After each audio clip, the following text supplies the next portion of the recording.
Hello everyone, Books with Banks back again, and today I'm back reviewing another nonfiction book. Today we'll be talking about John Lestrange's representations of genocide in video games. This subject is very close to many academic areas of interest for me personally, and so when I saw that such a book existed, I knew I had to give it a read.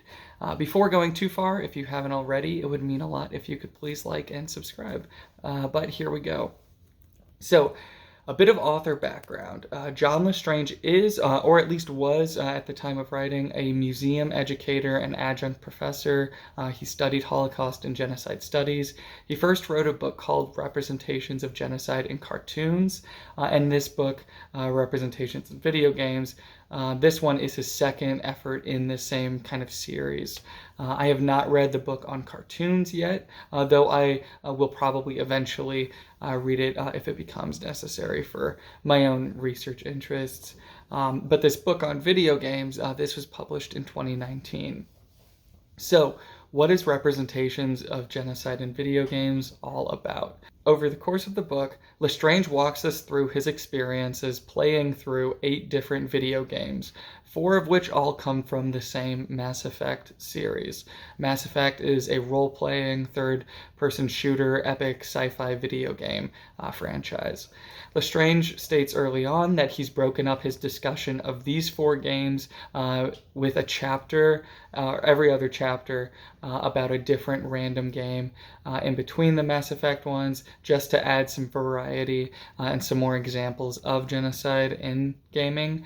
In addition to the 4 Mass Effect games, he also talks about The Elder Scrolls V Skyrim, Pillars of Eternity, Fallout 4, and Deus Ex Mankind Divided. Of all of these games, I have only played 3 of those 4 Mass Effect games and none of the other 4. Sure, I may have picked up a controller and dabbled in the worlds of Skyrim and Fallout 4 just for a couple hours here and there with a friend's copy, a brother's copy of the games, but I've never sat down for a dedicated playthrough like Lestrange did to write this book. So, when I began this book, one unfortunate aspect jumped out to me pretty early on, and it kept popping up throughout the entire book. We encounter my first issue of many early. Lestrange seems to be writing these chapters as he's playing the games, and I think because of his writing process, the tense and point of view are all over the place. Now, someone might think those things aren't as important in nonfiction as they are in a standard fiction story, but I would challenge that person to try to read this book and to not get frustrated with it. Maybe things like tense and point of view aren't as important in a more casual YouTube video or a Let's Play video or something like that, which this book reads very much like those things, like a Let's Play of any of these video games. That's what it reads like a lot of times, and tense and point of view might not be as important there. In a professional context, in a published book like this, I think it's very distracting. Lestrange constantly flips between first and second and third person, saying things like, I'm going into this big battle, then Shepard, the main character in Mass Effect, gets into the thick of things, then next, you encounter an alien enemy, that kind of pattern and that kind of constant switching. It's consistently inconsistent, and that's not to mention that it's not just the point of view change, but also the tense. So it's not just we get into the thick of things and next you encounter an alien enemy, but instead it's we get into the thick of things, now you're encountering an alien enemy, and then I went to go back to the home base. So this weak and distracting aspect of Lestrange's technical writing is quite frustrating and quite distracting, especially when he emphasizes that he's chosen games in which the players have a lot of choice and a lot of decisions to make.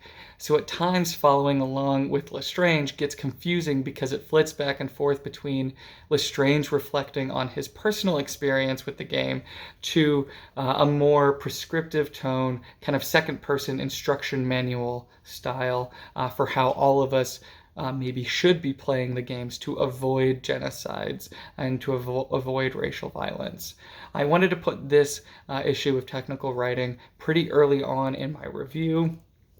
because this issue is apparent fairly early on in the book, and I wouldn't be surprised if this made other professionals or genocide scholars put the book aside, regardless of the arguments and interesting points Lestrange might go on to make about genocides in the rest of the book. But about how interesting those arguments are, I will say this: Lestrange is very good at, and I give him a lot of credit for, painstakingly navigating through these large, time-consuming games to get as much information as he can about a lot of these different genocides, with a slight asterisk that I'll mention later, a slight missed opportunity or area where I think he could have done some more research. But he very carefully chronicles his experiences with all 8 games, and he has a great sense and radar, I suppose, for pointing out all of the various forms of genocide represented across all 8 games. But then after he highlights the inclusion of these scenarios, and after he walks us through the dialogue options and actions he chose to take to avoid the genocides and to fight against the genocides at all cost, he then gives us 1 or 2 paragraphs about why each of these examples is in fact a type of genocide, and he almost always provides 1 or 2 surface level real world comparisons. But then he doesn't do much beyond that, beyond pointing and identifying that something's a genocide, saying this genocide in Mass Effect is like Rwanda or is like Yugoslavia. A couple paragraphs, then he moves on. Personally, I feel this book would have been more enjoyable and enlightening had it been more about why the genocides are included in these stories and how they affect the broader narratives that they're set within and the characters of the world and even the players' and fans' critical reactions and responses to the games, how the genocides being included here and represented here affect the fan communities and the player communities. But those angles and those questions aren't really addressed. Lestrange's analysis is all about identifying when and where genocides pop up in these stories, how to make your characters the best resistance fighters against those genocides, and then moving on. I feel that is a shallower form of analysis. It's kind of like going through and highlighting a book whenever the author mentions genocides, writing in the margins, this is bad and this is like insert whatever real world genocide, but then never taking those highlighted sections and those brief annotations and never turning them into any kind of more compelling analysis or any kind of more cohesive argument. If Lestrange does have an identifiable argument, he hints at it throughout the novel and then explicitly states it in his brief conclusion. And I actually find that argument extremely problematic and condescending, but a little more on that later. First, I want to talk about something Lestrange touches on in his book. And every time he brings it up, I want him to take it just one more step further than he does. And this is a fascinating idea we can explore when we start comparing fictional atrocities committed by and against fictional species and cultures, especially within the sci-fi and fantasy genres. This is the idea of a completely evil and violent and irredeemable, unjustifiable race. Now, there's been some work done out there talking about things like Tolkien's orcs, where there's been examination of whether or not all orcs were naturally evil and deserved to die, or if they were an enemy army simply representative of just a different culture, or maybe not even that they represented any specific culture, but perhaps they were all slaves and they were all forced to fight this war. Now, I personally feel like Tolkien wrote a series in which there were clear ideas of good and evil, and unlike in the real world, in Tolkien's world, you can have an entire race that is committed to evil and violence. And that's a strange phenomenon and a fascinating thing about the sci-fi and fantasy genre. Genocidaires in the real world want to dehumanize their targets and victims and basically make their targets and basically make everyone else in the world think that those victims are nothing more than something like the orcs in a fantasy story. And it can be tricky to compare genocides committed against fictional monolithic groups that might adhere much more closely to terrifying stereotypes everyone else has labeled them with. In the real world, if we think of any of these groups as monolithic, all the same, all dangerous, all enemies, all violent, all perfect matches for their stereotypes, this is obviously a terrible and racist position to have about any real world cultural group. But in fantasy and sci-fi, it doesn't have to be. And I just think there's such a wonderful conversation we can have about things like this, and Lestrange doesn't really enter into that conversation. He doesn't seize that opportunity. In fact, he goes so far as to say that an organization of vampire hunters in the open world fantasy game of Skyrim, that the vampire hunters are actually a group committing genocide against the vampires. And these are vampires, right? The classically evil, blood-sucking predators, murderers, monsters. But because they're a sentient group with a distinct culture, Lestrange kind of plugs them into UN definitions, Raphael Lemkin's definitions of genocide, and Lestrange figures that, yes, killing all of them because they're vampires based on that racial element would in fact be genocide. To which I'd say, yeah, sure. I have no problem with how Lestrange arrives at that conclusion. But then Lestrange, I think, takes it too far in his goals here. Lestrange is constantly justifying to all of us his actions in these games, and he's constantly grappling with how he can make the best decisions to avoid the most genocides possible.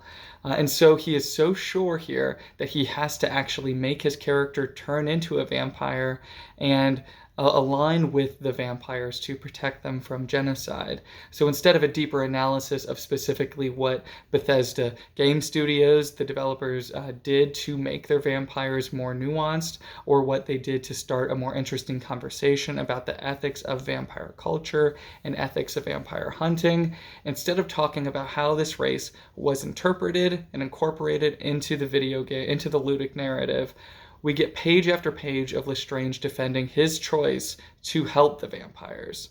But then, later, he talks about helping the werewolves. And he does agree that, or he does suggest that the right thing to do is to help the werewolves. But in a brief little sentence, Lestrange mentions that he opted not to be turned into a werewolf just for personal reasons and his play style, which kind of piqued my interest. So I ran this part of the book past my brother, who has played Skyrim much more thoroughly than I ever have. And my brother informed me that the stat benefits and new options you get from becoming a vampire far outweigh the benefits and really the disadvantages that you get if you become a werewolf, which I just thought was interesting, and I think it would have, I would have liked to see maybe a little more conversation around the game seemingly incentivizing becoming a vampire and discouraging becoming a werewolf. I think that would have been fascinating, but Lestrange doesn't go into that conversation at all. And he doesn't point out whether or not he had more fun playing the game as a vampire when he's justifying turning into one himself so that he can help them fight against an impending genocide. He doesn't really talk about the fun element of it at all. Yeah. And again, I think this question of do vampires always have to be evil? It's a fascinating one, and you can apply this to orcs or any of the other races in the other video games that Lestrange examined. And when writers of novels, games, TV shows, whatever, when they incorporate vampires or other classically evil monsters into their stories, they can have a ton of fun playing around with this idea. And I would have loved to see more of what the developers did in this game to make Lestrange feel compelled to stand up for the vampires. Was it simply that whenever he saw a cultural group targeted, he automatically assumed he and his playable character had to try and stop this? Or what was maybe more of the dialogue and more of the design of the game that impacted his decisions? Or did he just want to be as powerful as a vampire because, and I'm not sure he'd like me saying this, but some people play these games to be powerful and to be violent. And The not-so-secret argument that I'm trying to make to counter Lestrange's argument is that playing games and playing out and through scenarios as a villain, even as a genocidaire, that's actually okay. There's nothing particularly wrong with that. Lestrange constantly talks about not wanting to metagame, and he wants to go through these games like he would have the first time, ignorant of what storylines or fates his actions and decisions are going to impact in the long run. But then there's also several times where he talks about how much he's played, say, the Mass Effect games. So even if an organization like Cerberus, basically a humanity-first organization that dabbles in terrorism and unethical science, even when Lestrange gets to a part of the Mass Effect games where a Cerberus representative is making convincing points about an issue at hand, Lestrange is quick to say that he would never work for such a racist organization willingly, and that he hates that the second game in the series forces your character into a position where you have to work for that organization. I felt that Lestrange was so fixated on defending his decisions all throughout these games and making sure we all understand how his way of playing through these games is the most morally sound, and further, the most any of us can do to avoid as many genocides as possible when we all play these games is to follow Lestrange's blueprint. It gets exhausting hearing about how noble and virtuous all of his lead playable characters were, and how much good he's doing for the game worlds as he's playing through them. And when certain issues come up that make us wonder, why did the developers include that there? And why were those the only two dialogue response options? Instead of exploring the why of it all, Lestrange just seems to throw up his hands, and we constantly have him or hear him saying things like, none of the choices presented are what I would actually choose to do in the situation, but I have to pick something, so I guess I'll go with option X because that avoids the most genocidal thing. And then he moves on without doing a more thorough analysis of that decision point, of that really powerful turning point in these stories. It's without going into a deeper analysis of the two awkward choices presented, and without ever going into why the writers might have included those options and only those options. In Mass Effect 2, there's a segment where you're visiting a space station prison. A guard leads you past a cell in which another security guard is beating up a prisoner. You have the option to intervene in the scene and stop it, or you can commend the guards for being so tough and brutal and for running such a tight ship. Now, Lestrange goes to great lengths to talk about why it is never okay for police to abuse prisoners. I agree with him, of course. And I think most people reading this book, and probably a large percentage of the people playing the game, probably also agree with him. And then Lestrange goes on to tackle the counter-argument, as we're often trained to do, writing any good essay, paper, speech, or whatever. But this is how Lestrange does it. He writes, I know some of you might say, but it's just a game, and they might have different laws and different criminal justice systems in the game world than the real world. When I read that, I was glad he was acknowledging what some of these counterpoints might be, what some of these other arguments might be. But then he inserts a space, and he writes, separate from everything else, I, period, don't, period, effing, and he spells out the word, period, care. Then he goes on to talk about how it is never okay to abuse prisoners or for a criminal justice system to allow this sort of thing. And he, of course, talks about how he, playing as these characters, he will always step in this situation to stop this from happening, and that everyone else should too.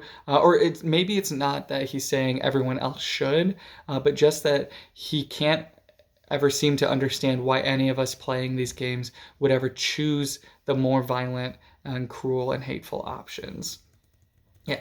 Similarly, a famous decision in the first Mass Effect game gives you, the player, kind of the Ender Wiggin choice. And I was kind of surprised Lestrange didn't mention the similarities here, but oh well. Ender Wiggin, spoilers for Orson Scott Card's Ender's Game and those books, but Ender Wiggin ends the first one by wiping out nearly every single member of the enemy bugger alien race. He does save one egg that becomes a queen, and in Mass Effect, you have the queen of a large insect-like race in front of you, and you have the option to kill her and wipe out that species from existence.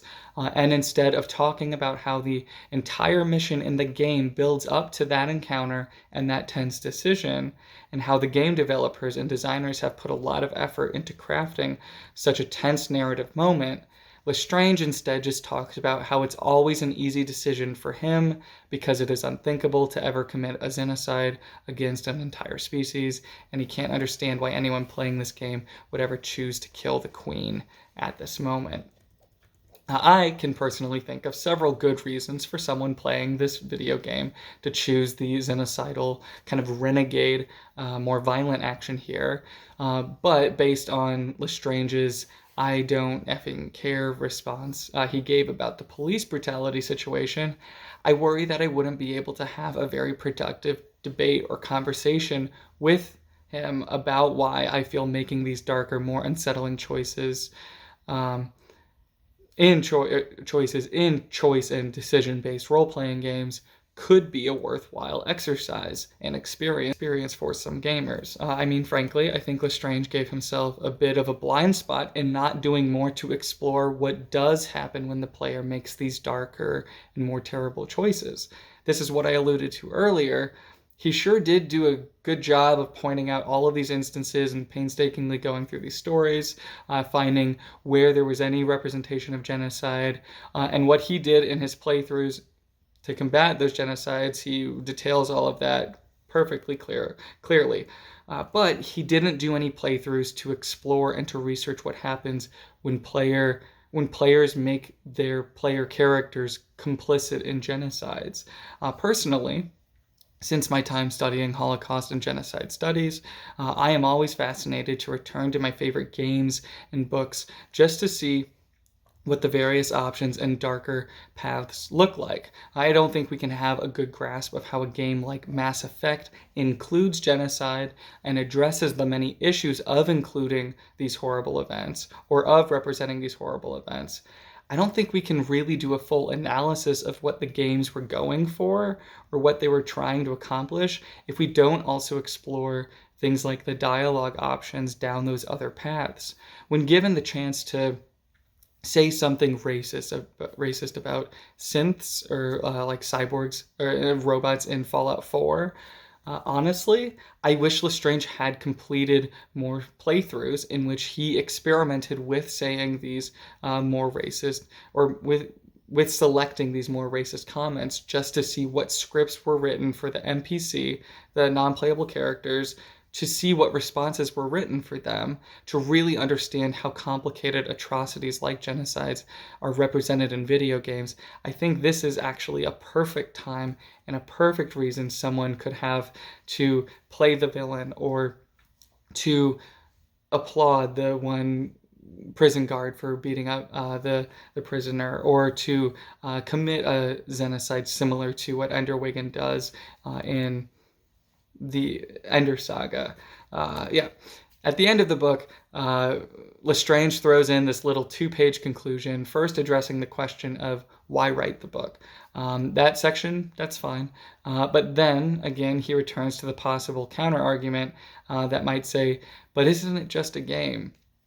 To which he responds, it is never just a game. He goes on to talk about how no art exists in a vacuum. I totally agree with that. He talks about how serious genocides and similar atrocities are, and how we need to study these things and be aware of them when they pop up in our favorite stories and our favorite works of fiction. I agree with all of that. But what I don't like is that he's conflating a straw man gamer's efforts to justify making horrible choices in a game with the likelihood of that individual making similar choices or contributing to a pyramid of hate or things like that if they're presented with those options in the real world.